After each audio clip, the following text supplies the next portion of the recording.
Om Sadashiva Samarambam Shankaracharya Madhyamam Asmadacharya Paryantam Vande Guru Paramparam Ishvaro Guratmeti Murti Beda Vibhagne Vyomavda Vyapta Dehaya Dakshinamurtaye Namaha Sarva Vedanta Siddhanta Gocharan Tamagocharan Govindam Paramanandam Satguru Pranatosh Maha Om Shanti Shanti Shanti. Bem-vindos a mais um encontro do livro Experiência e Conhecimento. Boa noite a todos. Já cumprimentei todos aqui, exceto Mauro. Boa noite, Mauro. Boa noite. Tudo bom? Bem, tudo tranquilo. Então, nos itens anteriores, o James ele levantou os problemas, em relação à qualificação, sendo que o fundamental deles é justamente o condicionamento pela experiência. Aí a pessoa pergunta assim, o que é o condicionamento pela experiência? É o vício no prazer e o vício na dor. Como assim vício na dor? Se eu estou pensando o tempo todo em ficar sempre bem, eu estou tanto condicionado no prazer quanto na dor. Estou procurando fugir da dor o tempo todo. Quando se fica procurando fugir da dor o tempo todo, o que acaba acontecendo é que essa dor é transformada em sofrimento. Fica uma dor psíquica, uma dor carregada nas memórias, que é a base do samsara. A base do samsara é uma vivência psíquica de uma ilusão, de uma projeção. Então, o James ele transcorreu aqui quais são os maiores problemas, em relação à não qualificação. É que você está viciado na experiência, você quer ficar com a cereja do bolo do universo experiencial. Qual é a cereja do bolo? São os bons frutos das experiências, e isso se junta, uma sobreposição da nossa natureza, da natureza experiencial. A gente quer se sentir bem o tempo todo. Por que você quer se sentir bem o tempo todo? Porque você sabe que você é o bem. Então, a gente está sempre lidando com projeções da nossa verdadeira natureza nesse ambiente experiencial. Então, aqui ele listou vários problemas ligados à não qualificação e à consequência deles. São esses vereditos em que a pessoa, por exemplo, como ele colocou aqui, você não consegue entender que o que te atrela à miséria é fundamentalmente um entendimento não adequado de que você é amor. Depois dessas ressalvas todas, aí agora ele vai se deter no que você poderia chamar de qualificação, ou seja, uma adequação ao ouvir o ensinamento. Aí vem aquela pergunta, mas se eu não estou qualificado, eu posso ouvir o ensinamento? Claro que pode. Se há um interesse realmente em liberação, que é você se livrar do domínio da experiência, com vários nomes, se livrar do jugo dos gunas, etc. Então, se você já tiver esse desejo fundamental de realmente se ver livre desses condicionamentos, esse já é a qualificação fundamental. É ela que permite que as outras pré-condições fiquem estabelecidas. A gente pode ir adquirindo isso. Algumas pessoas mais rápido, outras mais lentamente. Então, ele começa aqui. Isso é a página 5. Ele diz assim, você está qualificado. Como é que eu sei que eu estou qualificado? O primeiro é esse desejo intenso pela liberdade, que inicialmente pode parecer um desejo intenso pela liberação do sofrimento. Então, aí, o que a pessoa faz? A pessoa entende o que ela está subentendendo ela mesma por liberação do sofrimento. Ela vai compreendendo que o que ela entende por liberdade é ainda uma ideia mais restrita que está oposta ao sofrimento. Mas é válido, você pode começar, né, querendo bastante se livrar do sofrimento, né? E isso, inicialmente, é bom para te dar um pontapé inicial, para você começar a realmente valorizar o que seria ter um desejo por liberdade, né? Então, mesmo uma saída do sofrimento, que não é uma saída tão elegante assim, ela é um bom motivo para a pessoa se agarrar a esse desejo ardente pela liberdade. Depois, isso aqui vai sendo refinado, né? A pessoa começa a entender, né, que por trás da vontade dela de parar o sofrimento existe um conjunto de fatores mais complexo, e a própria visão dela do que é ser livre vai sendo modificada. Ela vai entendendo, no fundo, por que é que ela está insatisfeita, né? E a gente pode dizer que a pessoa que quer muito, né, sair do sofrimento, ela é uma pessoa que ela tem um desejo ardente pela liberdade, né? Ainda mais se isso vai sendo esclarecido para ela. Qual é a condição que ela está realmente, por que é que ela está presa nisso tudo. Então, vamos ver o que o James diz disso aqui. Quando você está focado no resultado o quê? No resultado das suas ações. A ansiedade se torna um modo de vida, porque você nunca tem certeza de como as coisas vão terminar. E se você vai ou não ser capaz de lidar com o que está por acontecer. Esse é o grande dilema do ser humano, né? É um dilema de ser esmagado pelas expectativas, né? Essa situação, que é uma situação super comum, deveria fazê-lo pensar sobre o seu objetivo final na vida. Aqui o James está tentando enquadrar a insatisfação da pessoa. Ele está querendo que a pessoa tenha uma visão mais precisa, né, do que é essa insatisfação, né? Qual é o objetivo final da vida? Por que você vive insatisfeito? Qual é seu objetivo final na vida? É atingir um determinado resultado no mundo? Atingir um determinado resultado na experiência? É ficar materialmente confortável? Ou é ser livre? Se for ser livre, aí ele vai tocar naquele ponto que a gente tocou um pouco antes. Se a sua questão é ser livre, então você vai ter que ir lentamente, né, aprofundando para você o que é liberdade. Então você tem que saber o que é liberdade, né? Você vai se aprofundando. É importante. Se você quer ser livre, você quer ser livre de quê? O que é liberdade, né? Claro que uma pessoa pode começar uma trajetória, entre aspas, dessa, de qualquer ângulo, até no ângulo grande de ignorância, né? Eu quero me livrar do sofrimento da experiência, mas devido à minha ignorância, minha falta de entendimento, eu vou continuar achando que me livrar do sofrimento é ficar com a boa parte da experiência. Então, o Vedanta vem e diz assim, espera, você vai ter que uma olhada mais ampla no que é liberdade, né? Então, vai ter que ser mostrado à pessoa de que o binômio, né, a dobradinha prazer e sofrimento, prendem o indivíduo permanentemente no samsara.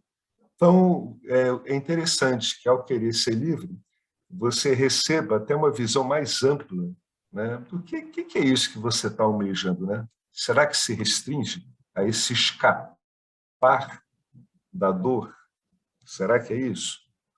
O aspirante vai ver que não, que é muito mais amplo do que isso, né? Vai ser mostrado para ele que o problema que ele tem é um problema de identidade, é um problema de conhecer-se, né? Então, se o seu objetivo for ser livre, então você tem que saber o que é liberdade. Assim, uma vez que esteja claro qual o seu propósito, você lida com a vida de um modo diferente, que é uma necessidade de se compreender.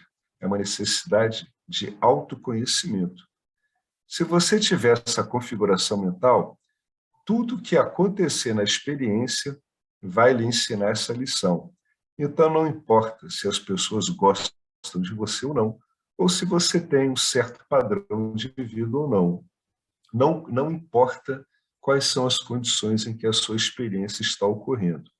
Se você realmente quiser ser livre e for realmente bem orientado nesse quesito, seja lá o que estiver ocorrendo na sua experiência, pode ser útil para esclarecer você quanto ao que você está querendo. Engraçado isso. Por que ocorre isso? Porque quando a gente está aqui associado, né, a um sistema que faz com que a consciência pareça aparentemente manifestada como uma forma, as coisas não são claras. Pois o fato delas serem claras não quer dizer que o Jiva não esteja sujeito a isso que a gente comentou no último encontro, que são essas projeções de uma ordem de realidade em outra. Então, o indivíduo busca a felicidade, olhado do ponto de vista de um sistema de autoconhecimento como o Vedanta, isso vai lhe dar uma outra interpretação do que a liberdade, né? O indivíduo ele quer se ver livre da ansiedade, né? Também ele vai enquadrar isso, né, na busca dele pela liberdade.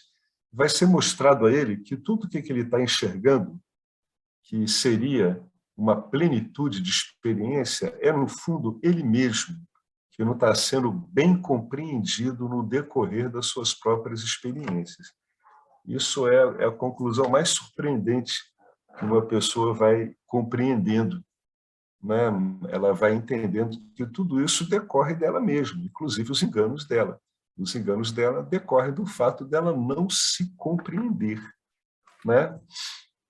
Por isso que ele disse aqui, se estiver claro qual o seu propósito, você lida com a vida de um modo diferente. Tudo que o Vedanta quer. O Vedanta quer que você lide com a vida de um modo de compreender como é que ocorre a vida, como é que ocorre isso que você chama de minha vida, né? E, nesse caso, tudo que acontecer na sua vida vai ser olhado de um modo muito amplo. Porque, como você está interessado em libertação, você não está interessado em nenhum objetivo específico em relação à experiência. Então, qualquer experiência pode lhe servir para fazer essa investigação e lhe conduzir ao que você é. Onde? Aonde você se complica. Então, vai lhe conduzir a discernir o que você é em cada experiência, né? Por isso que ele colocou aqui.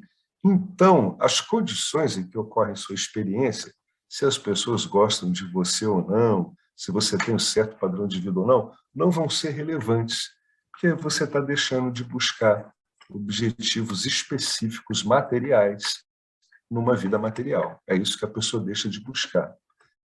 Todos adoram falar sobre a ideia de liberdade, mas para compreender que a liberdade é sua natureza, o seu desejo pela liberdade deve ocupar toda a sua atenção. Quando o desejo pela liberdade ocupa toda a sua atenção, o que isso significa em relação à sua compreensão? É que não há nada no mundo manifesto, seja denso ou sutil, que vai lhe dar o que você está querendo. Tudo que você quer é uma independência em relação a esses objetos todos, que é como o Vedanta vai chamar esse monte de inter-relação. Você vai aprender que há vários modos de lidar com os objetos, né? Você não precisa olhar para os objetos como se eles fossem a sua identidade. O estranho disso tudo é que depois você vê que os objetos têm uma identidade e ela é a mesma que a sua. Isso que é a conclusão definitiva e mais desconcertante de tudo, o que vai balançar e modificar profundamente o que você entende por liberdade, né? Agora, se você é puxado, mesmo que indefinidamente, rumo à liberdade, mesmo que indefinidamente, o que quer dizer isso? Não esteja claro para você o que é liberdade mesmo? Você puxado pela liberdade, tracionado pela liberdade, é um excelente começo.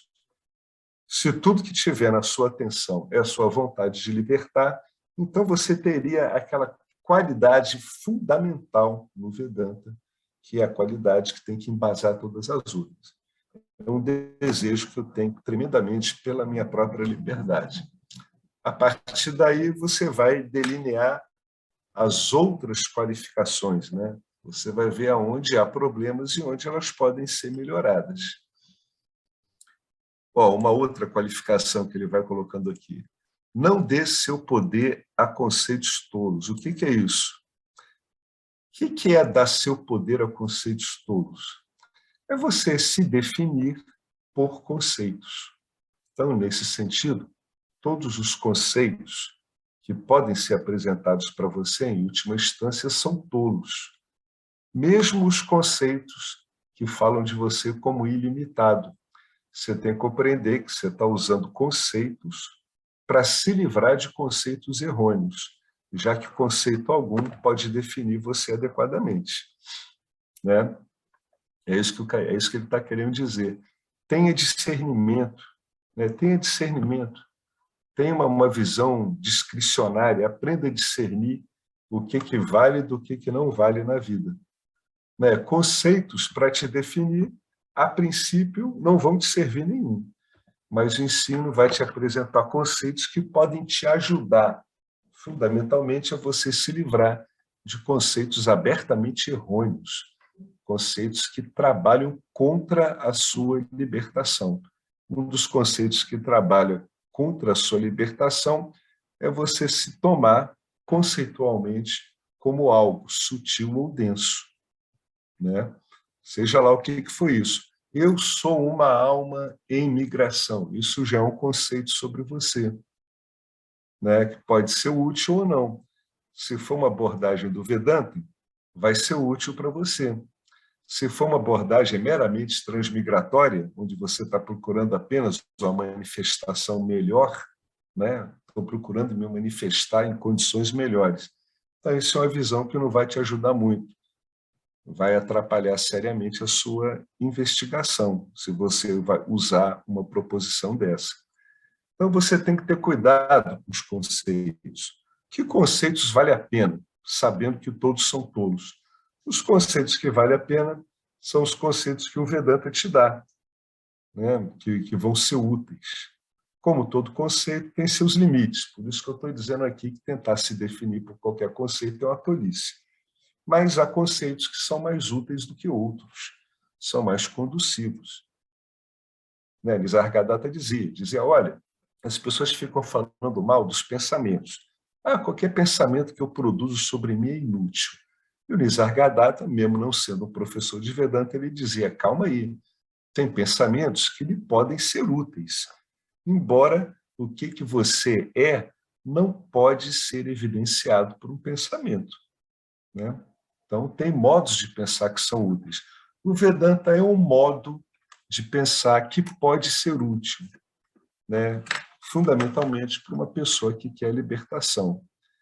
Então, não dê seu poder a conceitos tolos. Vamos ver o que o James fala sobre isso. Veja como a mente funciona. Quando ele fala de mente, é como o seu condicionamento, como a sua identidade em cima do Jiva, veja como ela funciona, porque ela é uma identidade, toda identidade é mental, né? Vamos ver como é que ela funciona. É aquela coisa que a gente tinha comentado um pouco ali em cima, né? A mente quer ter o seu bolo, mas quer comê-lo também, ou seja, ela quer tudo, né? Ela quer ter uma parte boa e ela quer comer só a parte boa, né? Aí o James ele faz o comentário dele aqui. Eu larguei a sociedade muito tempo atrás e a vida não poderia ser melhor. Por que se importar com algo tão tolo como a sociedade? Interessante essas palavras que ele está usando aqui. Nem está claro o que a palavra sociedade significa. Pode ser o que você, né, bem entender, dependendo do seu conceito. Como toda ideia, né, que aparece, ela aparece nítida, ela é passível de interpretação, vai depender das vásculas da pessoa, né? Eu tenho orgulho do fato de ser diferente. Acho que é um sinal de boa saúde mental. Eu acho que há algo de errado com a sociedade, não comigo. você não deveria dar seu poder a conceitos tolos. Você perguntou por que eu larguei a sociedade. Eu larguei, né? O que está querendo dizer? Não é que ele parou de viver em sociedade, né? Ele desistiu da referência da sociedade como identidade dele. Eu larguei a sociedade porque eu percebi que a vida, como a massa, como a sociedade a concebe, é um jogo de soma zero. Estou sempre alternando momentos de prazer e momentos de dor, né? Então, estou sempre me jubilando por algo ou me maldizendo, né? Então, estou sempre em desgraça por algo que eu interpreto como sendo uma miséria. Você não tem como ganhar aqui. Você não tem como, no mundo manifesto, sair com uma diferença positiva do mundo manifesto, né? As ondas de sabores e dissabores vão se sucedendo naturalmente, né? Lembra do passarinho lá, do Upanishad, né? Ele é visto, no fundo, é um ser só, embora esse Upanishad, se for interpretado rapidamente, dá a impressão de que tem dois eus. Não, não tem dois eus. Um passarinho, ele é o provador, ele está na função de experimentador, né? Ele está lá provando frutos. Que frutos? Os frutos saborosos e os amargos, né? Então, essa que é a ideia dele. Você não tem como ganhar aqui. Você experimenta uma coisa saborosa e depois vai experimentar uma amarga. Isso é uma das condições, a compreensão disso, desse tipo de condição que permeia a experiência humana, é uma das compreensões mais importantes que um buscador de liberdades tem que ter. Ele tem que compreender de um modo profundo que ele não vai conseguir o que ele quer através desses frutos amargos e ou doces. A melhor compreensão que ele pode ter dessa ingestão de frutos amargos e ou doces, né, que vão se sucedendo, é justamente de que os frutos vão ser sempre amargos e ou doces. Ou seja, esse cenário não vai mudar. Quando o buscador compreende isso, ele passa realmente a ver que a única coisa que interessa a ele é a liberdade. A liberdade de quê? De estar sujeito a esses amargores e a essas doçuras.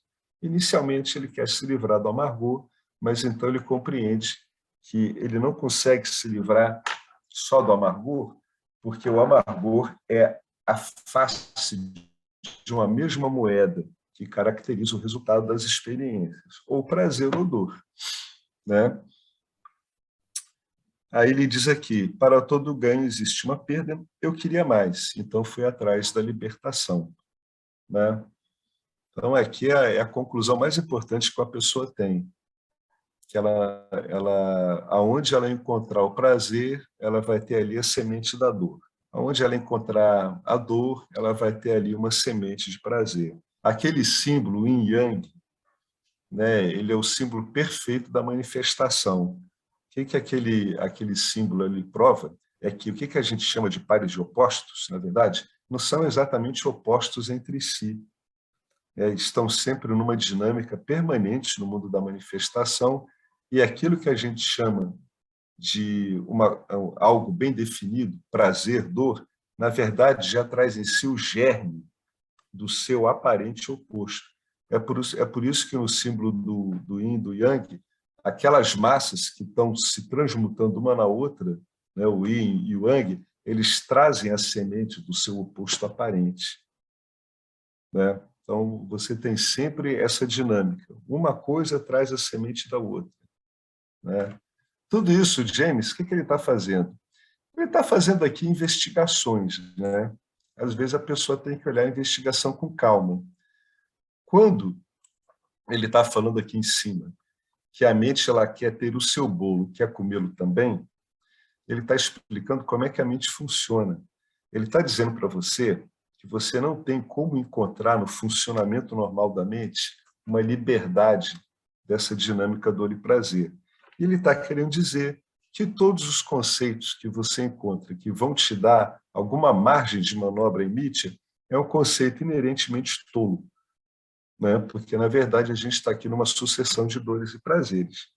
Então, é um conceito que é vendido é o conceito que é vendido, é o conceito de hipnotismo, né? Total, cultural. Todas as culturas trabalham com isso, né?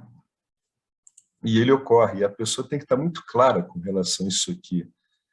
Largar a sociedade é simplesmente você virar as costas, né, para essa ideia de que você vai obter prazer e ou dor numa sociedade como a sua meta principal. Obter prazer e dor no seu convívio é normal, né? Você não pode estar preso a isso. Essa que é a ideia. Isso que quer dizer eu virei as costas para a sociedade. Não estou mais interessado nas dinâmicas de dor e prazer da sociedade.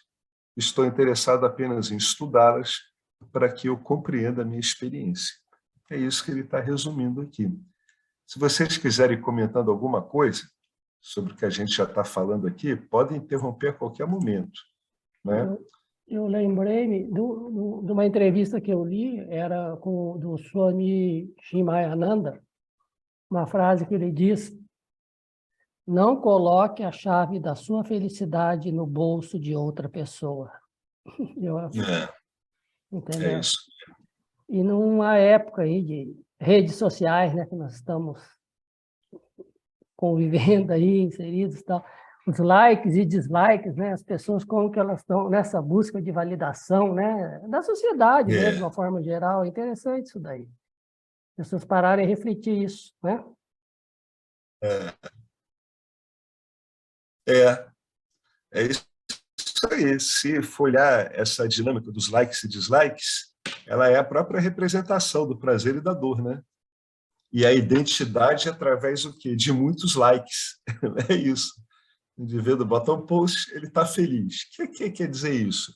Eu estou incrivelmente feliz com o post que eu botei, né? Eu estava chateado, fiquei feliz. Quer dizer que parte da sua identidade foi transferida para os polegarizinhos assim, né? Então, uma pessoa que ela vê que o estado de humor dela muda muito com esses likes e dislikes, isso é uma pista aí de uma vasta vinculativa, né? E quem bolou esse like e dislike, eu já vi entrevista de alguns CEOs aí do Facebook que saíram, eles disseram que foi projetado para isso mesmo. Isso foi projetado para condicionar a pessoa a essa dinâmica.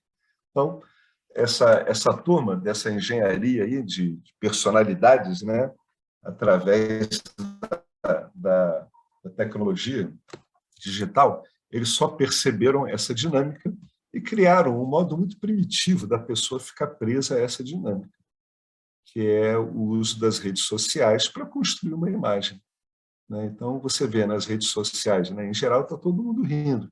Você não vai tirar uma foto para o Facebook ou para o WhatsApp com a cara amarrada, né? A gente nota que sempre tem esse compromisso de parecer muito bem para os outros, né? Então, o que é isso? É uma construção de felicidade. Quando o Tim Mayananda ele diz para você não deixar a chave da sua felicidade no bolso de outra pessoa, ele está falando de uma identidade também. É uma identidade de uma pessoa que procura aprovação. É isso que ele está querendo dizer. Não vai procurar aprovação nos outros. Não é assim. Não vai funcionar desse jeito, né? Desse jeito você não vai conseguir se livrar desse problema que você está vendo, né? É também aquela coisa, né? Você compreender que a sociedade não vai te dar o que você está querendo é uma compreensão muito forte, porque, no fundo, você está compreendendo que, em última instância, as pessoas não vão te dar o que você está querendo. Esse aí que é a conclusão mais forte, mais dura disso aí tudo. As pessoas não vão te dar o que você quer. Ah, mas então não vou conviver com as pessoas? Não, calma. Por isso que o cara tem que ir com calma pelo ensino todo, porque o ensino não vai jogar ele em posições radicais. Isso que é interessante, né? Pelo contrário, o ensino vai mostrar para ele que ele estava numa posição radicalíssima ao achar que é um corpo, que é uma mente, que tem como tirar algum resultado estável de um mundo mutável. É isso que o ensino vai mostrando, né? Ele vai investigando essas coisas para a pessoa ir largando.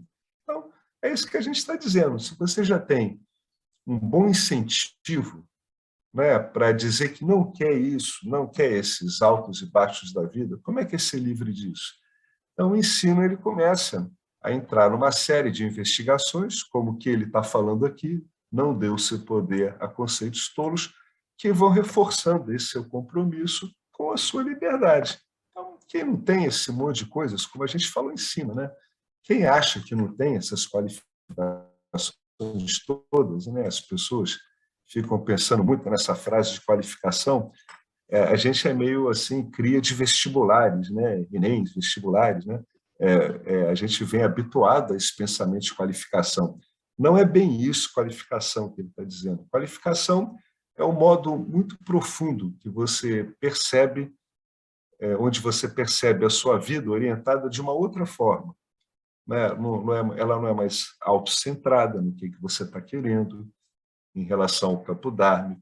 Em relação ao campo dármico, a pessoa percebe que ela tem que atuar ali de acordo com mais uma peça daquele campo dármico, e isso aí ajuda muito ela a se livrar da ideia de que a sociedade vai lhe dar algo que ela quer. Né? A própria visão do papel dármico de uma pessoa qual é, tira essa visão dela de que o campo dármico está aí para dar para ela o que ela quer, o que condicionamento deseja. Né? Então, uma outra coisa que ele coloca aqui, isso aqui é geral, tá? Está disposto a admitir que tem ideias bobas de si mesmo e do mundo? Aí vem aquela pergunta, mas será que eu tenho ideias bobas acerca de mim mesmo e do mundo? Se você está partindo do pressuposto que você é um corpo e uma mente, então, inevitavelmente, você vai ter ideias muito bobas sobre você e sobre o mundo. Por quê? Porque todas as ideias que você tem sobre você e o mundo estão baseadas, né, na ideia de uma identidade errônea. Então, é inevitável que você tenha ideias bobas. Né? Então, a ideia que eu tenho de mim mesmo como ser humano é uma ideia boba? Sim, e é a principal ideia boba delas. Né? Que é uma ideia tão boba que nem deixa você viver a humanidade da própria experiência, porque está sempre procurando um resultado. Como é que vai viver a humanidade dessa experiência humana se você fica achando que isso aí é para te dar resultado o tempo todo? Então, é uma ideia boba. Né? Se a pessoa admite que ela tem ideias bobas de si mesma e do mundo, ela é uma pessoa com capacidade equânime. Né? Ela tem capacidade de olhar a vida de modo equânime, sem altos e baixos. Né? Será que eu tenho ideias bobas mesmo? Vamos olhar com cuidado esse ensino e botar em prática para ver se são bobas? Aí, depois de um tempo no ensino, você vê que realmente é um amontoado de ideias extremamente boba. É um amontoado bobão de ideias. Que não se sustenta nem quando começa a ser investigada a experiência ordinária, que é essa experiência onde a gente tenta obter o que a gente quer a qualquer custo. Né? Então, é uma ideia tola mesmo. Olhar um ser humano que olha para si mesmo e ele diz que ele é um ser humano, ele realmente está com uma ideia muito boba. Então, a probabilidade dele estar gerando ideias bobas, completamente sem funcionalidade a partir disso, é muito alta. A não ser que seja um Jiva. Né? A gente esteja lidando com um Jiva muito bem equilibrado. Ele pode não estar, né, carregado com essa carga de querer estar livre, né? Quero estar livre disso tudo, mas ele é um Jiva mais bem equilibrado, mais sóbrio. Então, mesmo não estando muito comprometido com a ideia de libertação, ele vai aprender a ver de um modo mais sóbrio ele e o mundo que ao seu redor. Né? Mas, a rigor, é uma ideia boba. Muitos anos atrás, eu tive um ashram em São Francisco, né, na Califórnia, e tinha um menino com 8 anos na época. E isso aqui é muito bacana, essa história. Esse menininho de 8 anos, hein, costumava vir para os cânticos e meditações, e ele ouvia minhas palavras com muita atenção. Ele era um ótimo menino, muito inteligente e inocente, como são as garotas e os garotos nessa idade. E um dia, era sábado à tarde, eu estava sentado no quintal lendo o jornal e ele veio. Ele morava na casa vizinha, né? Então, aquelas casas que você entra pelo quintal do vizinho através do seu quintal mesmo. E esse menininho se sentou. Então, eu lhe perguntei o que estava acontecendo e ele disse: agora, me fale sobre esse ser. Eu quero saber o que ele é. Então, eu falei por mais ou menos 5 minutos e ele despertou. Olha que coisa incrível. Quer dizer, não é nem tão incrível assim, como a gente vai ver, né? Ele despertou. A razão pela qual ele entendeu, e sua compreensão continua firme 15 anos depois, que é quando eu o vi pela última vez, é que ele é o ser. E ele não tinha, à época, nenhuma ideia de que ele não fosse o ser, ao contrário de muitos adultos que construíram essa falsa identidade ao longo de muitos anos e que não se sentem confortáveis sem ela. Fez total sentido para ele, porque minhas palavras direcionaram sua mente para algo que estava bem ali, algo que sempre esteve em sua experiência e algo que sempre estará ali. Então ele não esqueceu. O que é essa inocência de que ele fala do menino? É um menino de 8 anos. É um menino com condições meio diferentes, né? Ele ficou muito interessado no que o James dizia, desde uma idade muito novinha. O que é uma criança inocente com 8 anos? Mas vocês reparam qual é a diferença de uma criança de 8 anos para um adulto? Ou até para um adolescente já de 14, 15? Uma criança de 8 anos, ela não se assentou numa personalidade egóica ainda, de um modo tão definitivo, tão forte, né? Então, por que ele usou esse exemplo? Porque esse menino, na verdade, não estava vinculado a ideias tolas sobre si mesmo. Ele ainda tinha uma inocência, não tinha sido impresso, ainda, né? O hard disk dele não estava impresso com a visão humana da vida. Então, como ele tinha muito interesse nesse assunto, eu já vi um menino desse. Eu fui ver uma vez o Satya Prem com um amigo meu aqui no Rio, e tinha uma pessoa assim, tinha um garoto de 9, 10 anos, que o que o Satya Prem estava falando ali para ele era um grande óbvio, né? As pessoas se impressionaram. Mas, na verdade, o que é impressionante é uma criança muito nova estar interessado nisso.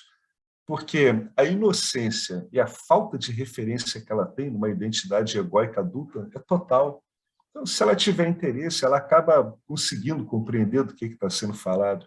Ela não tem nenhuma identidade para contrapor. O ouvir de uma criança dessa é muito mais límpido, porque ele não vai sair cortando esse monte de indicações, né, do Vedanta, por exemplo, quanto ao que ele é. Uma criança dessa não vai sair cortando esse monte de indicações com interpretações que estão vindo do condicionamento dela. E esse condicionamento da pessoa, em geral, disse que era uma mente e um corpo. Essa criança não tinha nada disso. Ele estava muito interessado, tinha inocência inerente a essa época e acabou tendo um efeito muito interessante. Como eu já vi isso pessoalmente na minha frente, eu sei que isso pode ocorrer mesmo. Quando uma criança se interessa por isso, uma pessoa extremamente jovem, ela não está tão formada assim, né? Ela ainda não construiu ideias absurdas sobre si mesma. Ideias essas que são apoiadas pela sociedade. Aí é o que ele colocou aqui, ó. Havia pessoas lá que estavam buscando por anos, mas tinham perdido a inocência simples que lhes teria permitido compreender. Né? Elas tinham substituído essa ausência de identidade, que é essa inocência simples, por um monte de conceitos sobre si mesmo. Por isso que é interessante uma pessoa que vai estudando Vedanta, ela vê como é que ela funciona, como é que a mente dela funciona. Se ela tiver paciência e estudar como a mente dela funciona, ela vai ver que a mente dela está o tempo todo buscando associações com objetos. O que é essas associações com objetos? São tentativas de identidade, né? As identidades mudam de acordo com a experiência que está ocorrendo. Se você é um personagem que está conversando com outro sobre peso físico, você vai ter uma identidade ali. Ou você é uma pessoa que se lastima com o seu peso, ou você gosta do seu peso, ou você agora quer chegar a um peso ideal. Agora, imagina trocar essa ideia de peso por qualquer outra. Né? É o que a mente do indivíduo vai fazendo. Ela vai tentando se associar com um monte de coisa. Essa é a falta de inocência ao qual ele está dizendo. Essa necessidade de se associar começa a vir aí, né? Com o final da infância, o adolescente começa a buscar uma associação com alguma ideia de identidade. É isso que ele fica fazendo o tempo todo. Aí vem aquela pergunta, mas isso ocorre o tempo todo, como é que eu posso começar?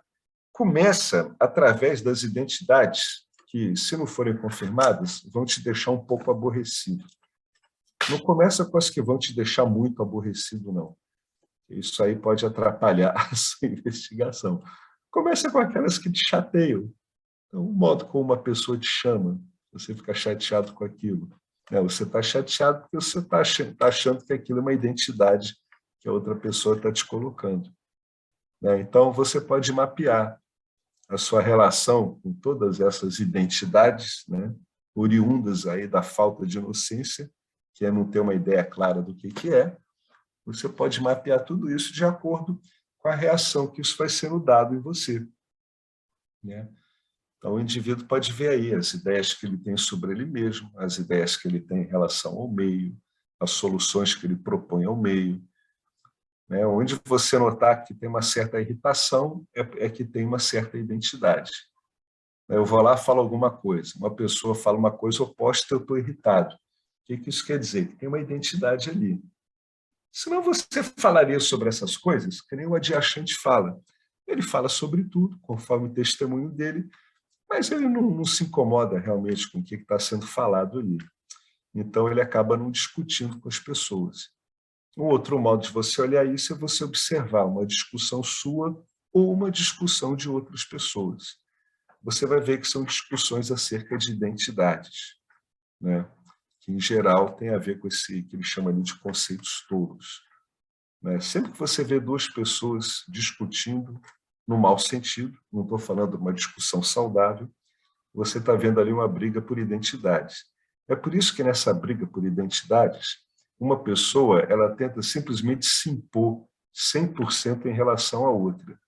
Como é que é um debate saudável? No debate saudável, eu tenho um tema do debate e eu vou conversar sobre isso com uma outra pessoa ou com outras pessoas. Quando o debate é saudável, eu compreendo que o que eu tenho sobre aquele assunto é uma ideia, e a outra pessoa também compreende isso. Então, existe uma possibilidade que eu saia desse debate enriquecido. Eu posso sair com outras ideias sobre aquele assunto, e a outra pessoa também. Esse é o debate enriquecedor. Por que ele pode ficar rico? Porque não tem nada ali que seja uma identidade sua. Então, você pode debater isso de um modo mais livre.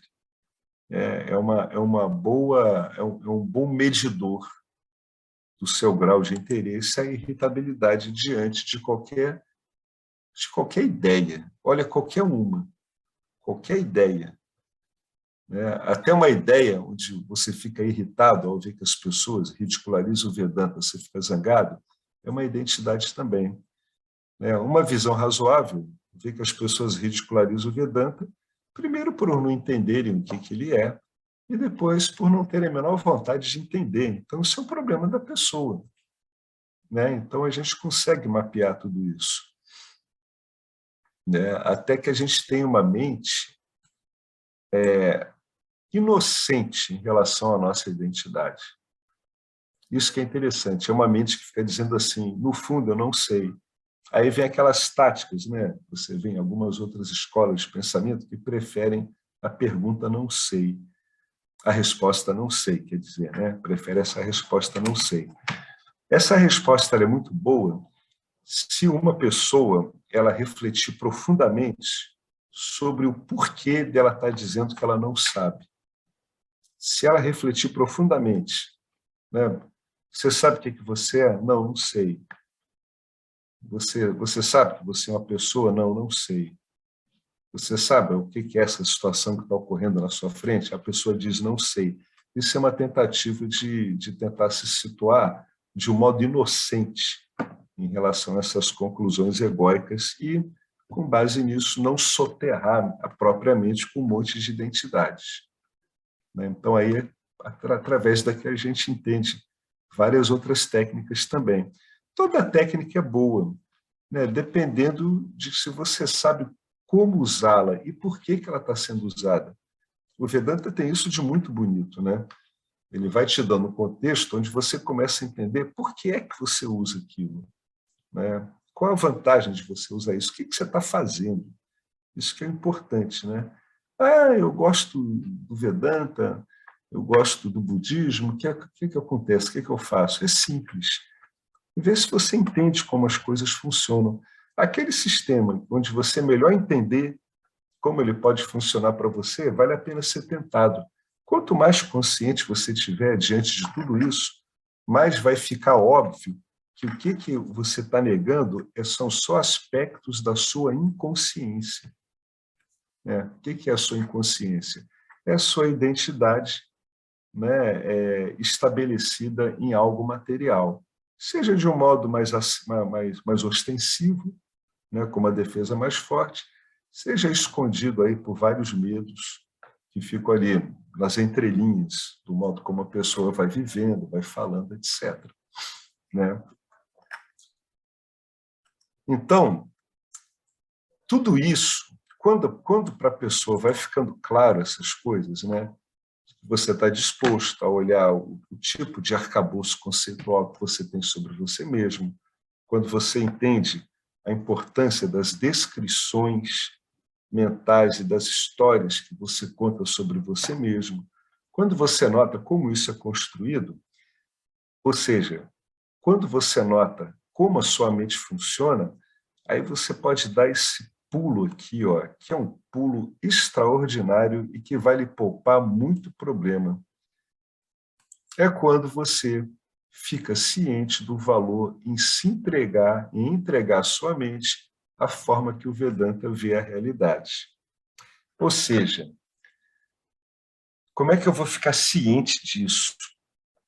Quando eu compreendo que o meu modo de ver realidade é apenas um modelo baseado numa série de conceitos que estão reforçando uma identidade material, seja ela densa ou sutil, quando fica claro que a minha mente trabalha assim, aí agora eu estou pronto para conscientemente usar a forma que o Vedanta vê a realidade.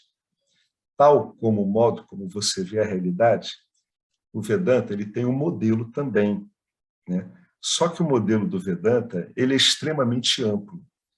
O modelo que nós usamos é um modelo baseado na nossa identidade egóica, como não poderia deixar de ser. E o Vedanta vai te dar um modelo que não vai estar baseado na sua identidade egóica. Ele vai se usar, ele vai fazer o uso da sua identidade egóica para que a forma que o Vedanta vê a realidade seja compreendida e aceita como uma forma mais adequada, mais útil, né? Especialmente para quem quer o que a gente está chamando aqui de libertação. Quando fica claro para você que o que você está falando de você é uma irrealidade, é só um modelo, aí compreender esse valor do Vedanta como um modelo substitutivo ao seu egocentrado, aí fica fácil. E isso é o cerne aqui do uso do modelo do Vedanta. Por que eu vou usar o modelo do Vedanta? Porque as outras questões que a gente colocou lá em cima ficaram claras para você e você entendeu que você está usando um sistema egóico que está descrevendo uma realidade sem nunca poder ser a realidade. Quando isso ficar claro, você entende que o Vedanta é um meio de conhecimento. Por quê? Porque ele é um meio, né? ele vai te dar uma forma de pensar e de ver a realidade que vai anular os seus conceitos egocentrados. É isso que ele vai fazer. Aí fica fácil usar o sistema. Aliás, fica fácil usar qualquer meio de conhecimento quando uma pessoa ela tem a ideia clara de que o que ela chama de mundo é só um padrão que ela está produzindo. Quando ela vê que é um padrão nela, ela entende que quando as outras pessoas conversam com ela, elas estão conversando o padrão delas com o seu padrão. Quando isso ficar fácil de compreender, aí vai ficar muito, mas muito fácil aplicar o modelo do Vedanta ou qualquer outro, e vai ser fácil, inclusive, ver aonde o seu sistema egocentrado está em atrito com esse sistema que não é centrado no ego. que é o sistema do Vedanta. Quando ficar claro essas antinomias, essas incapacidades de coexistência, aí você deliberadamente, como já foi falado várias vezes aqui, vai ver os seus modos de pensar que não estão de acordo com o Vedanta e vai substituí-los deliberadamente, de modo consciente, intencional, né? Em cada experiência onde essa substituição for necessária. Você vai fazer isso de modo deliberado, intencional, mesmo que várias das suas impressões que você usou até agora para se referenciar, como suas sensações, seus sentimentos, parecerem estar sendo abertamente afrontados por essa formatação. Por exemplo, eu estou chateado, vou dar um exemplo de substituição muito simples. Eu estou chateado com um problema qualquer. E aí vem e eu penso assim, eu digo assim, por que eu estou chateado com isso?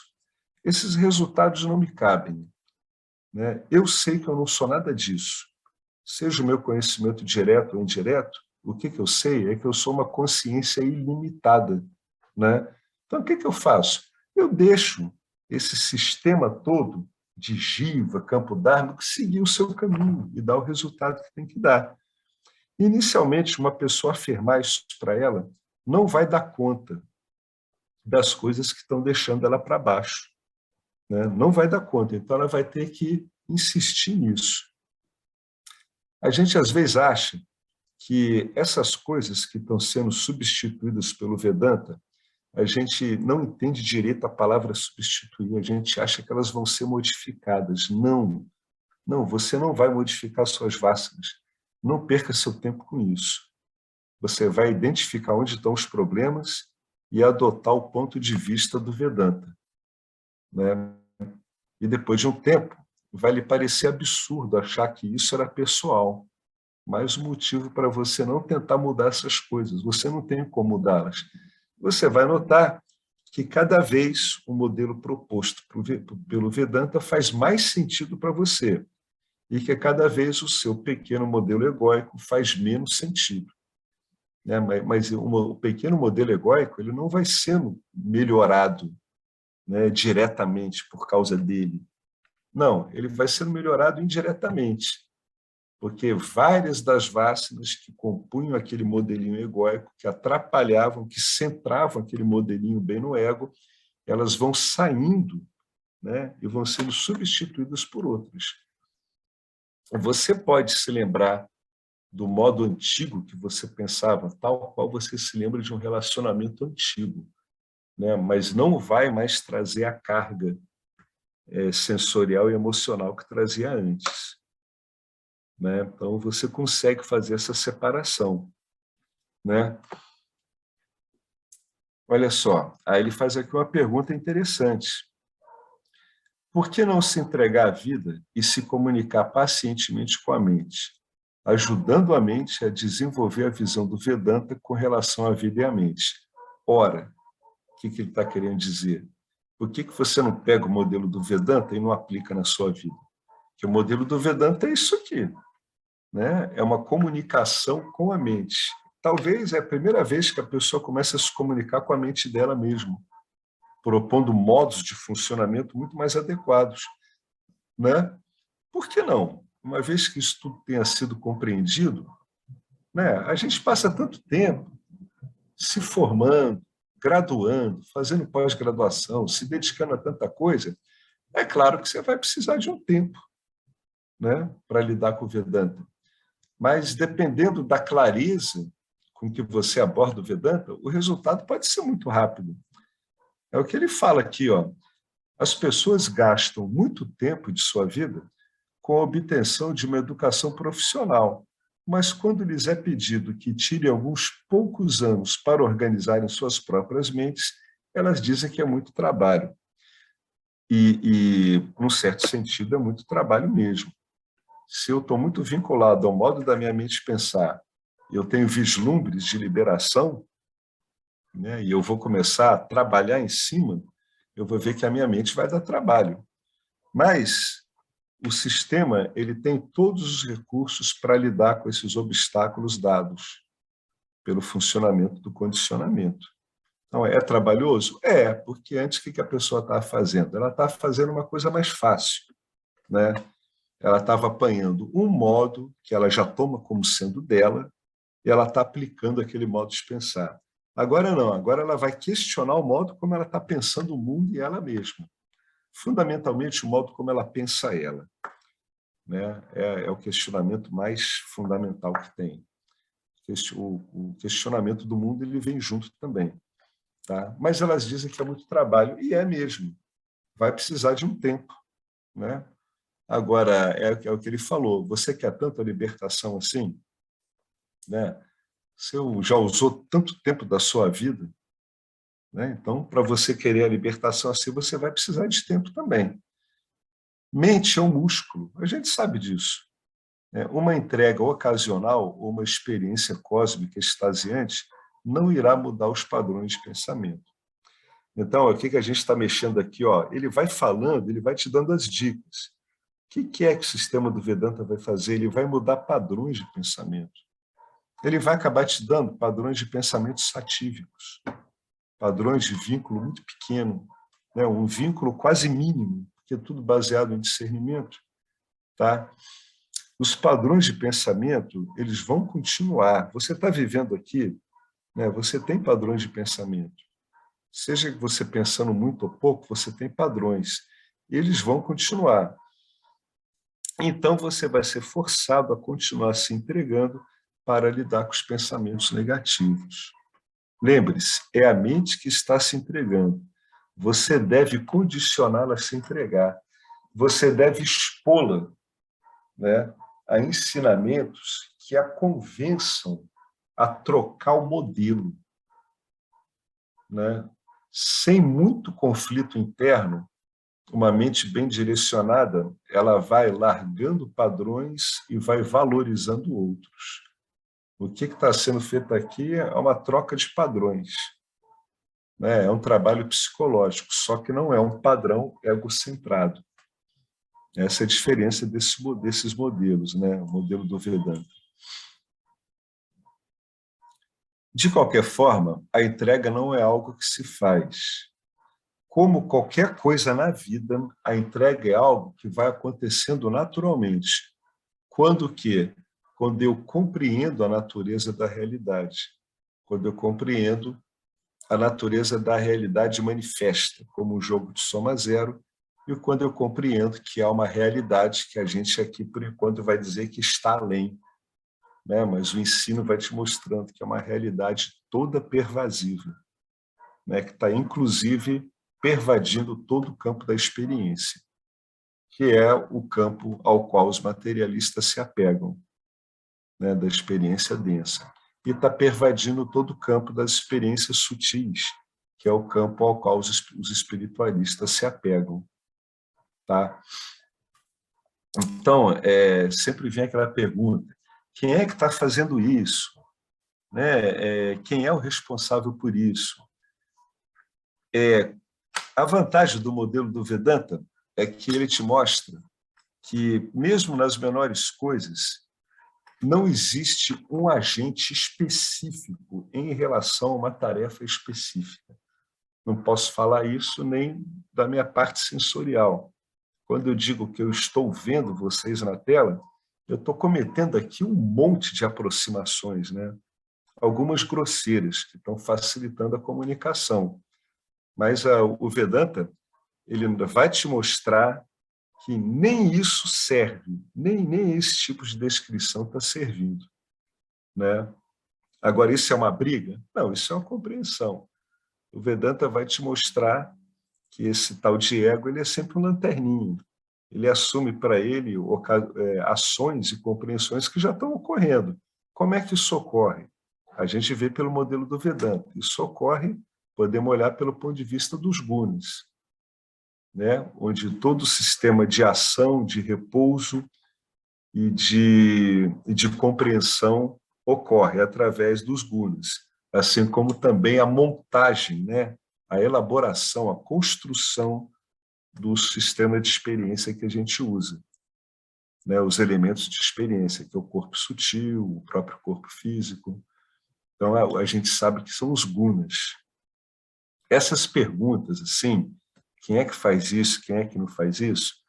Uma outra dica é que toda vez que você fizer uma pergunta dessa, é que para você não está claro, né, a sua identidade como consciência. Você está achando que você ainda é algum fazedor. Você não está entendendo que o Jiva ele é só uma engrenagenzinha, né, junto com 1 milhão de outras engrenagens em todas as experiências. Por isso que ele está dizendo que a entrega não é algo que se faz. Do mesmo jeito que o ouvir não é algo que se faz, o ver não é algo que se faz, o conversar com as pessoas não é algo que se faz. Se você olhar bem, tudo isso está ocorrendo. Você imagina, se eu vou falar com uma pessoa e eu tenho que pensar cada linha que eu estou falando. Você imagina isso?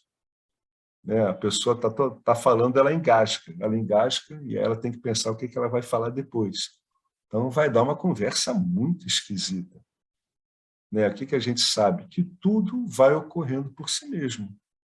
Né? Nem o seu falar, nem o seu pensar são seus. Né?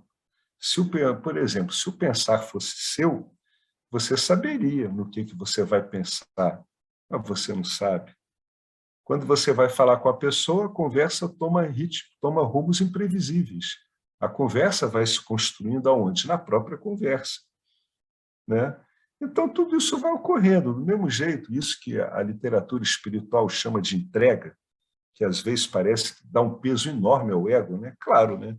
Pô, o ego agarrou tudo para ele, agora ele vai ter que entregar tudo? Não, é claro que não é assim. Né? O ego não agarrou nada. O ego ele é só uma impressão de que você está agarrando alguma coisa. A prova de que ele não agarrou nada é o estudo da experiência. O indivíduo vai fazendo, ele vai vendo que o ego não é autor de nada. Parece que é, mas é só uma aparência. Né? Tudo isso vai ocorrendo de modo espontâneo. Então, não se preocupa com essa entrega. Né? Essa entrega vem vindo, ela é algo que se faz. Tudo que se faz não egoicamente. E tudo o que se desfaz também se desfaz não egoicamente. A pessoa fica com dificuldade de entender, com o passar do tempo, por que ela está notando que tem coisas que ela dava muita importância ao passado, ela não está dando agora. Tal como as coisas que são feitas, as que são desfeitas também, são desfeitas por si mesmas também. A gente só percebe que uma vássana deixou de ter força quando a gente nota que ela não tem mais força. Aí o indivíduo ainda pode dizer assim, olha, eu fiz muita coisa para essa vássana perder a força. Você fez alguma coisa, mas em geral é muito pouco. Né? A gente não sabe como isso funciona. O que cabe a nós na verdade, se você olhar bem, é pouco. Né? É um estudo da experiência em si. Quando o indivíduo ele se estuda como uma entidade experienciadora, ele está reduzindo a antiga identidade dele egóica a uma visão muito mais clara. É uma entidade experienciadora, mas você não é uma entidade experienciadora. Né? Então, tudo isso vem. Tá? Por isso que a pessoa, às vezes, ela quer responder algumas perguntas de um modo muito específico, e depois ela vê que até responder essa pergunta não tem lá muita importância, depois de um tempo. Vocês conhecem aquela historinha zen do discípulo que ficou um tempão sentado do lado do Roshi? O Roshi não respondia as perguntas dele. Ele foi ficando ali, foi ficando. Aí, depois de uns 3, 4 anos, o Roshi olhou para ele e disse, você tinha uma pergunta. Aí o estudante disse, eu tinha, mas eu nem me lembro mais qual era. Né? Então, isso ocorre muito no estudo do Vedanta. Então, a pessoa vai aguardando que isso vai se modificando naturalmente com o ensino, a ponto dela nem mesmo conseguir se lembrar, depois de um tempo, das perguntas que ela tinha. Isso é muito comum. Né? Então, agora ele vai fazer um comentário aqui. Sobre... Oi. Opa! Oi, posso falar um negócio? Pode, claro. Pode? Eu estava claro. falar um pouquinho, não sei se eu vou conseguir, né? Falar um pouquinho da coisa da liberdade livre. Eu lembro que, no início, quando eu ia para a Índia, eu ia no Ganges e gritava, né? Moksha, eu quero moksha, né? Até que um dia eu percebi que isso era uma mentira. Era mentira. Não que eu não quisesse a liberdade, mas é que eu já era livre. Eu tinha a crença de que não era livre. Eu acreditava que eu estava presa, que eu não era livre, mas eu já era livre. E se eu já sou livre, eu tenho a liberdade de fazer ou não fazer. Então, eu trouxe isso com os meus sentimentos. Né? Havia trabalhos que eu fazia que eu chorava muito, uma dor, uma angústia. Aí, um dia, eu descobri que essa dor, essa angústia era ancestral, passava por mim. Pronto, parei de chorar. Eu falei, lógico, legal, não choro mais. Já tenho controle. Né? Não estou chorando, a dor não está passando. Aí também descobri que isso era mentira. Que eu estava evitando sentir a dor. Eu estava presa no outro lado. Agora, hoje, se eu tiver que chorar, eu choro. Se tiver que gritar, eu grito. Se tiver que rir, eu dou risada. Mas sempre com aquela coisa de que isso é um teatro. Eu estou vendo um filme, mas eu estou sentindo. Sabe? Não é como olhar para uma pera. Eu estou comendo a pera. Eu estou sentindo o sabor dela. Então, me permito tudo. Já que eu sou livre, eu não estou presa nem lá e nem aqui. Posso estar também continuando me enganando, pode ser um engano meu também. Mas é assim que eu me sinto em relação à liberdade. É não deixar, é sentir ou não sentir. Eu sou livre para isso. É isso mesmo. É isso mesmo, porque agora você não está tentando restringir as experiências, né? Opa! Você não está tentando restringir as experiências ao que você acha que a experiência tem que te dar. Você experiencia a coisa como ela tem que ser. Por isso que se diz, né, que aquele que sabe de si, que ele sabe que ele não é um ser humano, é aquele que consegue viver a humanidade de um modo mais pleno, né? Justamente porque ele não tem ideia sobre como é isso. Ele não tenta moldar a experiência, né? Então ele fica mais no fluxo da experiência mesmo. É isso aí mesmo. Né? Acaba dá até um paradoxo, né? A mente adora paradoxos, né? Então vamos falar mais um, né? É o deixando de buscar experiência, né? A gente se torna o grande experimentador de verdade pela primeira vez na vida, né? A gente vira um experienciador mesmo,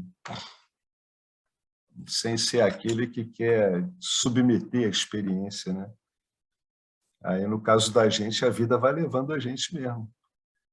Fica uma vida mais... Aí as pessoas têm nomes para isso, né?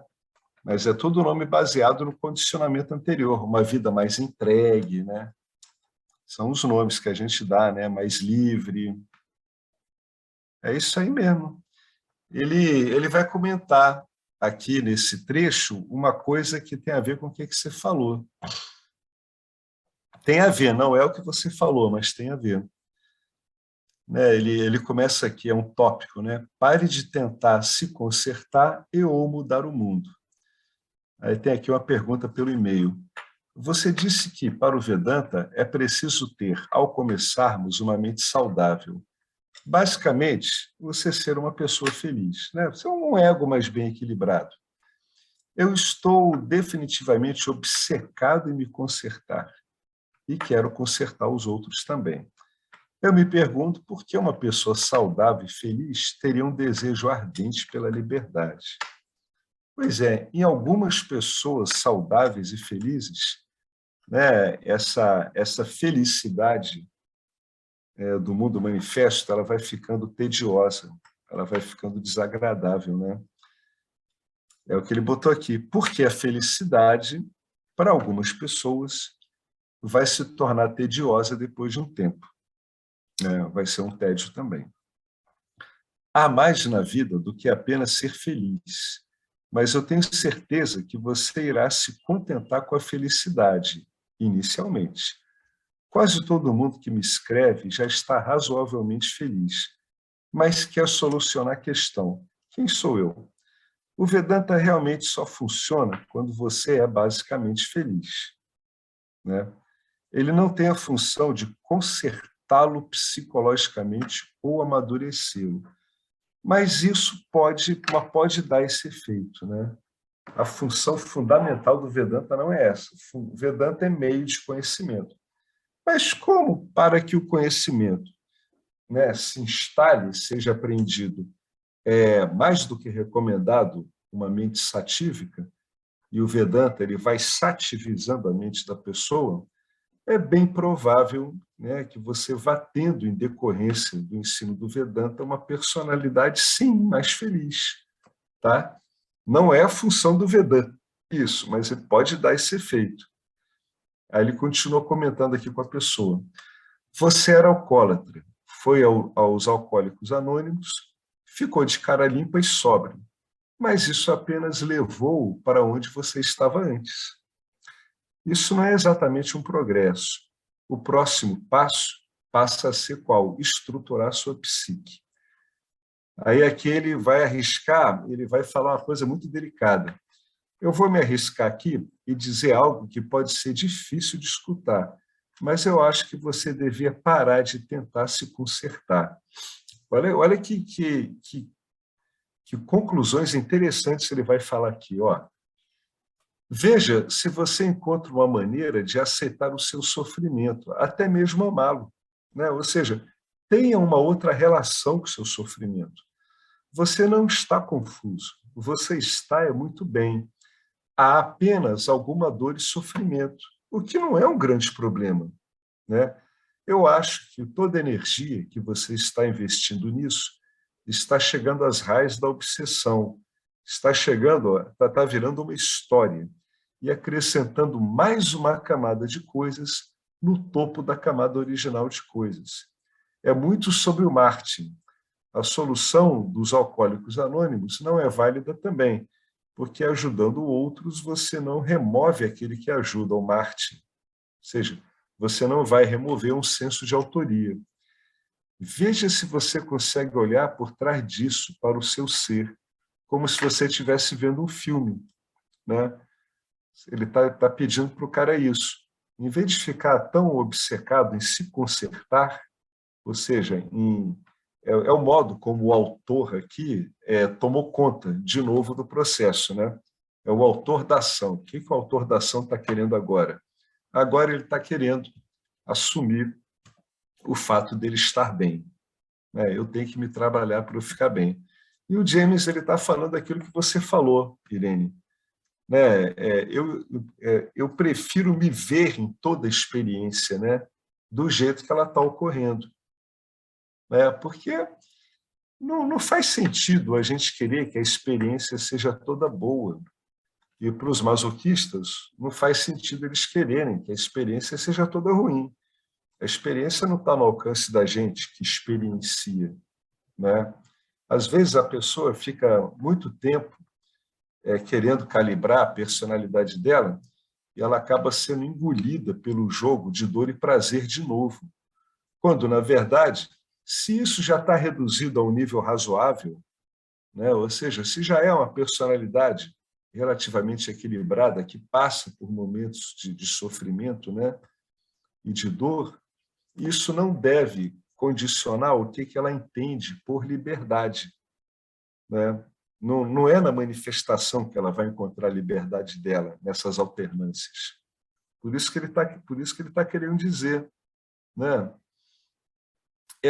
Quando a pessoa ela quer se sentir bem, né, ou vice-versa, fica procurando experiências para ela se sentir mal, porque ela se sente bem se sentindo mal, né, a pessoa continua muito focada no que a personalidade dela está lendo sobre a situação. Na verdade, para a liberação, você precisa só de um levantamento, né, do cerco que a personalidade faz à própria experiência, que esse que é o problema. A personalidade cerca a experiência, ela quer que a experiência lhe sirva o tempo todo. Para que fique mais claro tudo, às vezes basta só que isso diminua o suficiente, né, para que a pessoa ela não fique obcecada em se melhorar, porque, na verdade, ela pode se melhorar muito, né? inclusive estudando Vedanta, mas isso não é a meta do Vedanta, em última instância, né? Por isso que ele está querendo dizer aqui, veja se você consegue olhar por trás disso, para o seu ser. Você vê todo esse turbilhão de coisas ocorrendo, mas você agora está prestando mais atenção naquilo que vê essas coisas ocorrendo que nas coisas em si. É quando o indivíduo começa a ver um quê de ator nele. Ele começa a ficar meio surpreso, parece que ele está vendo ele representar as coisas. É uma representação bastante convincente, né? Porque a pessoa chora, ela se alegra, tudo, mas ela começa a ver que é um tipo de representação, né? O autoconhecimento dela não impede que essa experiência evolua como tem que evoluir, muito pelo contrário, né? Então, às vezes, a pessoa acha que ela tem que corrigir alguma coisa, né? Ah, são muitas vozes falando comigo, são coisas que eu quero da vida e que não estão acontecendo. Não é bem assim, né? Se ela dedica mais atenção a ela mesma, ou seja, a própria luz que ilumina os dissabores dela, ela cada vez vai ficar mais nela como a própria luz, né? Como aquilo que está iluminando as coisas que estão aparecendo. Não é incompatível uma coisa com a outra, muito pelo contrário. Quanto mais clara essa iluminação, né, ela se vê como a própria luz da experiência, mais solta na experiência ela está. Cada vez ela direciona menos a experiência, ou seja, aquele monte de vozes que aparece na mente dela já não tem tanta importância, né? O resultado daquela experiência já não tem tanta importância, porque essa pessoa ela começa a olhar mais ela como uma luz indefinível que ilumina toda a experiência do que realmente os conteúdos da experiência. E quando isso começa a ocorrer com ela, ela entende que não é preciso que ela modifique nenhum objeto da experiência, né? Então, realmente, com o passar do tempo, aquele monte de vozes vão ficar cada vez menos presentes na vida dela, cada vez ela vai ter menos obstáculo para expressar a vida dela também, e por aí afora, né? Então, como ele continua aqui, nós temos um ditado, se não está quebrado, não conserte. Né? Ele está dizendo para o Martin, né? No fundo, ele está dizendo que a pessoa está bem, né? Só está com um excesso de atenção no Martin. Você está tentando solucionar um problema que, na verdade, não está aí. E se esse problema estiver, é por causa de suas ações passadas. E ele vai continuar até que Bhagawan ache por bem removê-lo. É o Parabheda Karma. Assim, ponha sua atenção em algum outro lugar. Você não vai se arrepender. Vai ser difícil, né, ele fazer isso, ele redirecionar a atenção dele, porque existe aí uma forte tendência de consertar. Mas você vai ter sucesso, boa sorte. Então, por que inicialmente é difícil? Porque o Martin aqui ele tem uma forte tendência, então ele tem uma vássina de consertar o mundo e consertar ele. No momento em que ele perceber que ele não precisa se consertar, vai ficar claro para ele que ele não tem que consertar o mundo. Isso não quer dizer que a pessoa esteja sendo conivente com as coisas ruins do mundo, não é assim. Mas ela entende as coisas ruins e as coisas boas como polos, né, como faces da mesma moeda. E não quer dizer que ela não queira um mundo melhor. Ela só vai ficar mais realista. E muitas pessoas se engajam realmente em ações sociais muito extensas. Esse foi o caso do Chimayananda, né, que ele literalmente ali ele fundou, né, uma linha de ashramas que tem um conteúdo educacional gigantesco também, né? Fundamentalmente foi isso. Então, a pessoa não precisa se preocupar com consertar a si mesmo ou consertar o mundo, né? Se ela mantiver claro na mente dela que ela quer a libertação, as modificações que são necessárias para ela fazer em si mesma vão ficar claras. E o Vedanta vai dar todos os recursos necessários para que esse tipo de modificação seja feita, né? Mas sempre sabendo que esses trabalhos na personalidade eles estão submetidos ao objetivo básico de se livrar das flutuações do campo dármico e encontrar a própria felicidade como algo autônomo em relação ao campo dármico, que é o fundamental.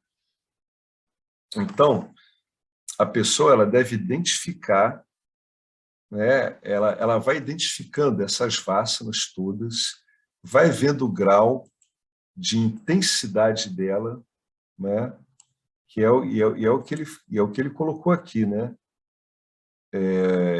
essa pessoa que o James disse que está bem, o Martin, ele está bem mesmo. Olha só, olha como ele se descreve. Ó. Eu estou definitivamente obcecado. Então, ele já sabe o que está pegando para o lado dele. Como é que ele vai fazer? Ele vai trabalhar nisso aqui. Quando ele estiver obcecado em se consertar, ele vai poder usar o raciocínio oposto. Ele vai ver que é o campo dármico, que dá as cartadas, que ele é consciência, que ele não precisa se obcecar por nada. Agora, como o James falou, como tem uma forte obsessão, para o Martin parar de ficar usando essa obsessão, pode lhe dar algum trabalho mesmo. Porque ele vai ter que trabalhar bastante nisso para ele não ficar obcecado em consertar a psique e consertar o mundo.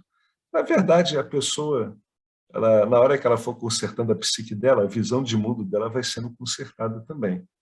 E é o que ele está dizendo, Você está bem. Sempre que você achar que você está atrapalhado com alguma coisa, tenta primeiro essa frase aqui, eu estou bem.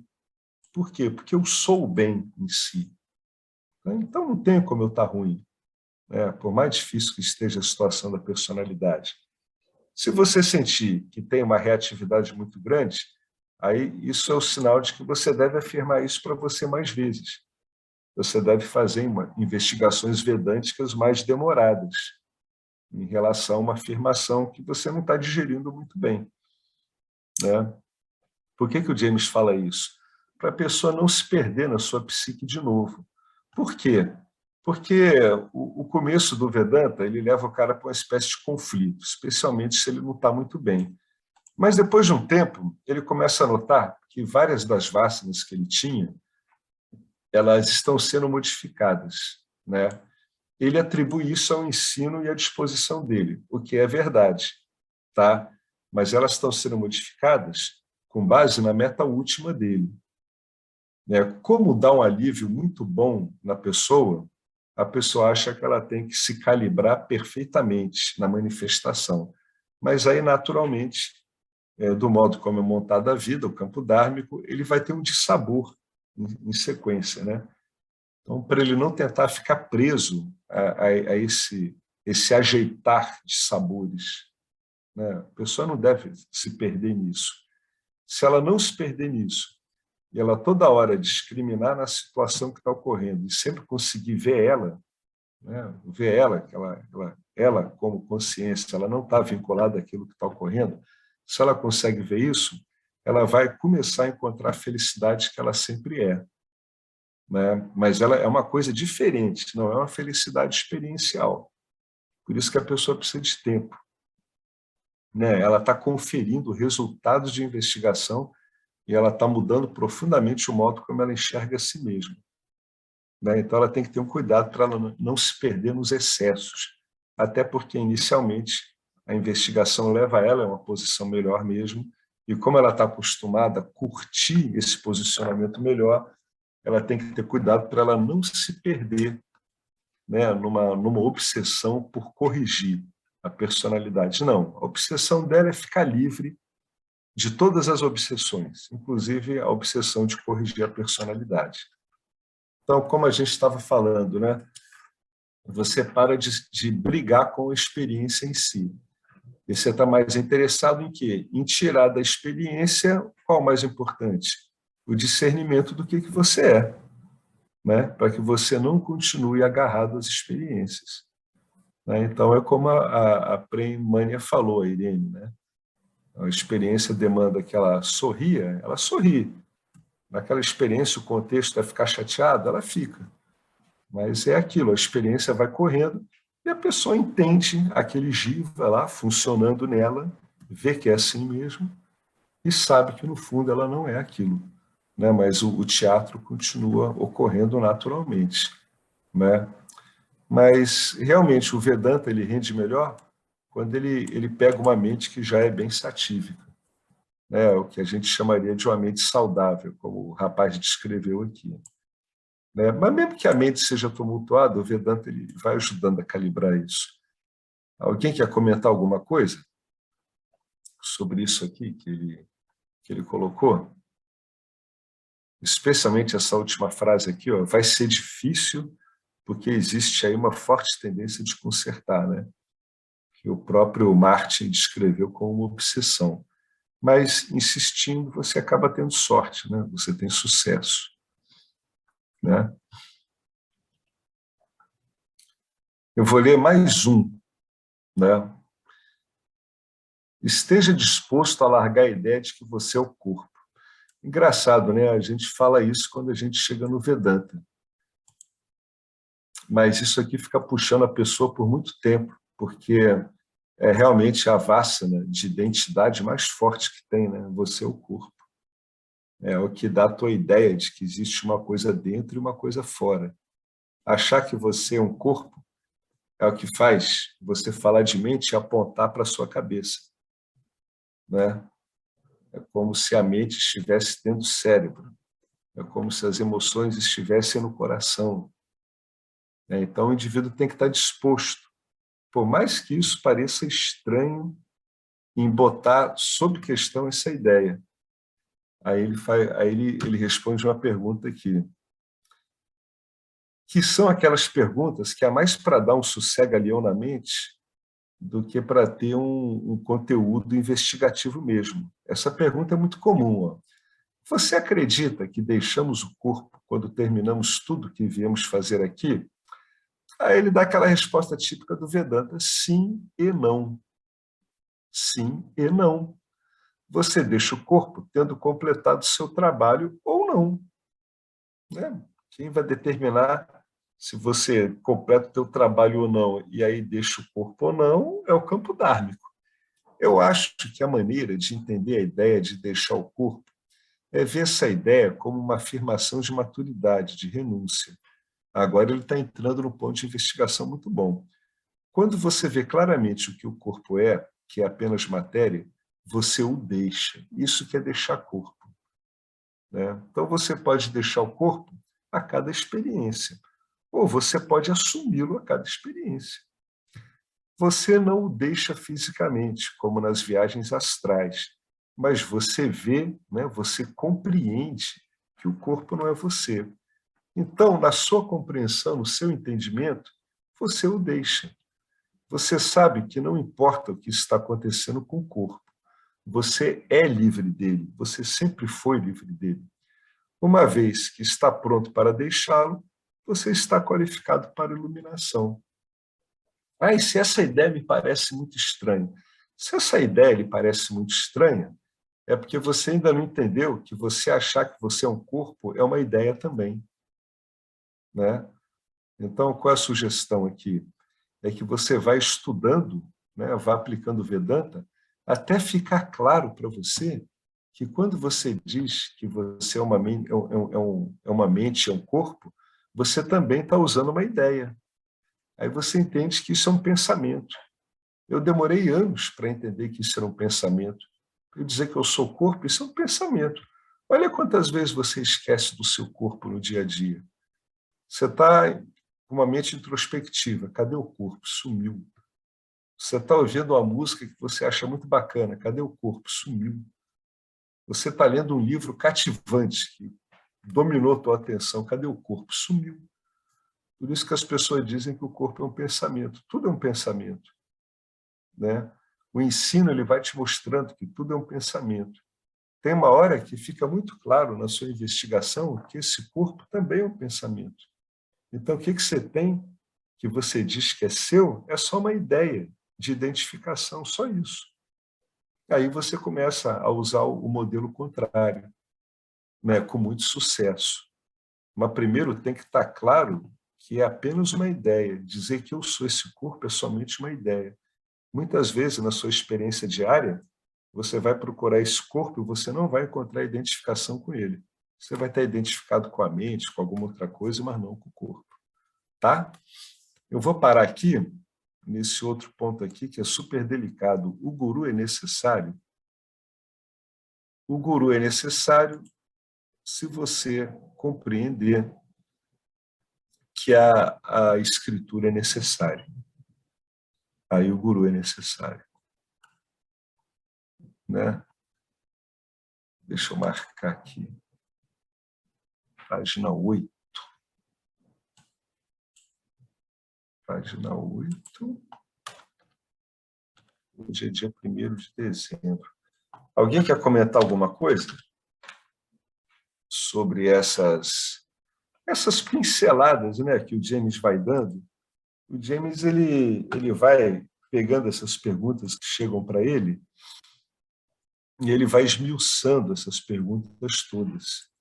Cada esmiuçamento que ele faz aqui pode ser usado como uma investigação, né, em cima do que as pessoas estão trazendo para ele. Porque muitas vezes o que as pessoas trazem para ele são dúvidas de outras pessoas. Depois isso fica claro, você vê que são programas de dúvida do sistema mesmo.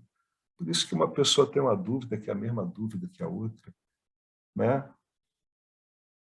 Essas investigações que o Vedanta vai fazendo, né, quando ele vai explicando o próprio modelo dele mesmo, do Vedanta, é muito interessante a pessoa ir olhando isso com atenção e, às vezes, ela volta para essas investigações e ela vê o que isso já gerou nela. Né? O Vedanta sempre diz, já estou lendo assim, há uns 2 anos, 3, que eu não sou corpo.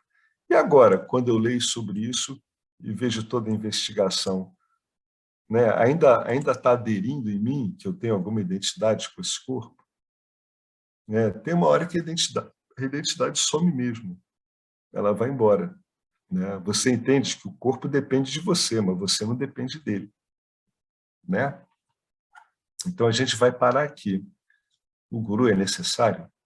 Vocês querem comentar alguma coisa sobre o que a gente foi lendo aqui? Né?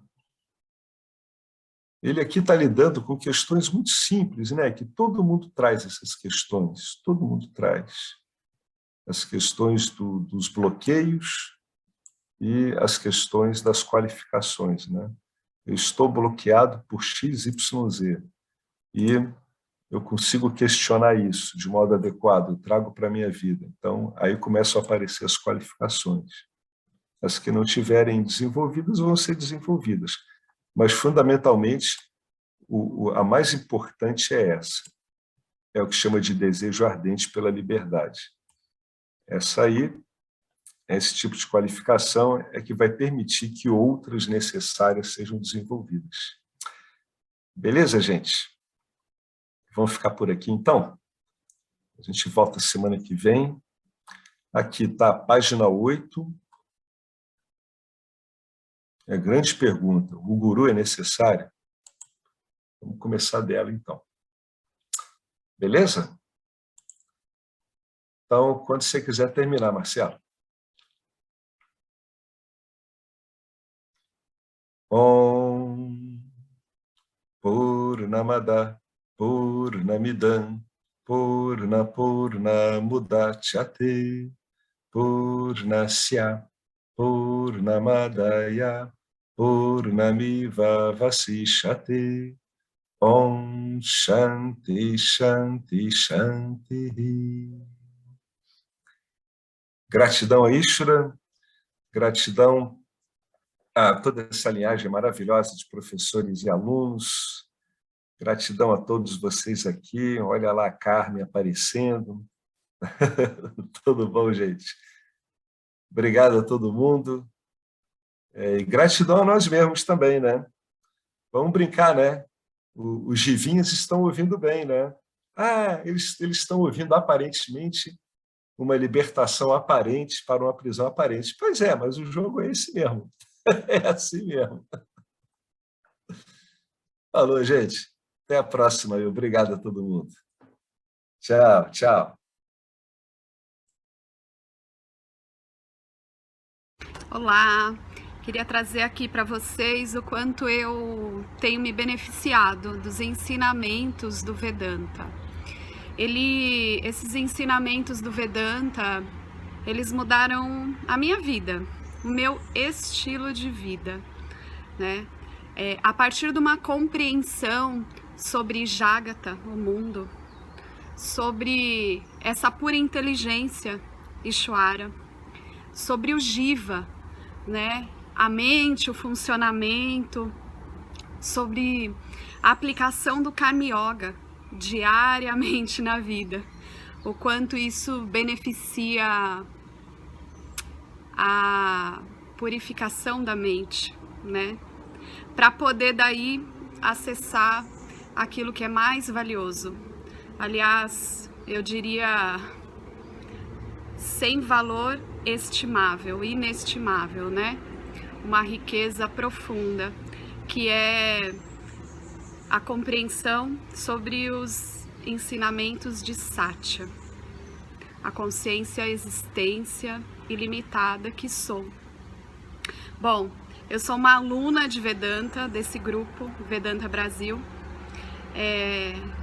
que iniciei a jornada, estou no começo da jornada, mas essa jornada seria impossível sem o apoio diário de um professor qualificado, o professor Arlindo Nagar, nosso professor, que dedica a sua vida, que dedica as batidas do seu coração exclusivamente para o ensino do Vedanta. Ele gosta de usar a frase, o coração que se doa recebe. Então ele é esse coração que doa. E aí a minha pergunta e o meu convite é: e você? Tem se beneficiado também dos ensinamentos, da compreensão, da clareza desses ensinamentos que são trazidos para nós? Sim?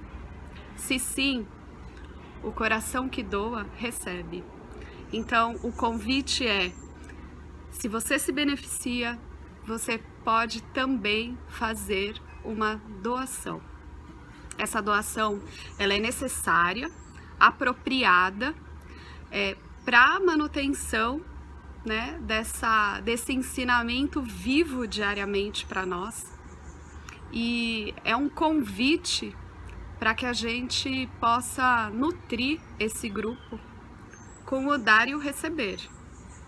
E se você se beneficia, tenho certeza, qualquer valor mensal é suficiente. É o valor que o seu coração sentir, mas é um valor apropriado. Bom, meu recado é esse. Eu agradeço imensamente e não tenho palavras para dizer o que é o Vedanta na minha vida. Só dizer gratidão. Gratidão Ishvara, gratidão professor, gratidão a Sampradaya, gratidão. Obrigada.